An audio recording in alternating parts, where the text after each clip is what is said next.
অনেক বড় বড় ঘটনা ঘটে।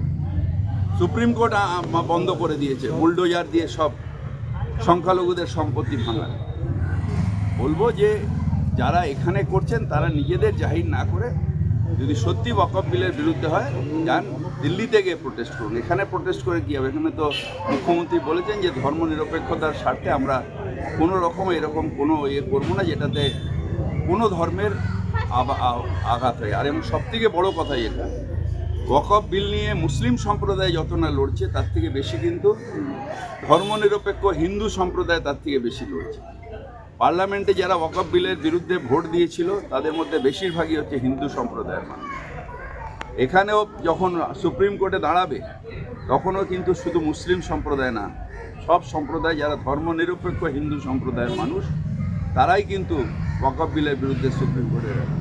সুতরাং এটা কোনো ধর্মের ব্যাপার নয়, একটা অন্যায় হয়েছে।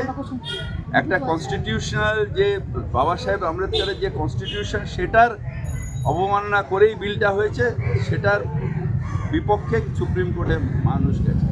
সুতরাং এখানে কোনো ধর্মের ব্যাপার নেই। ওয়াকফ বিল মানে মুসলমানের বিল তা নয়।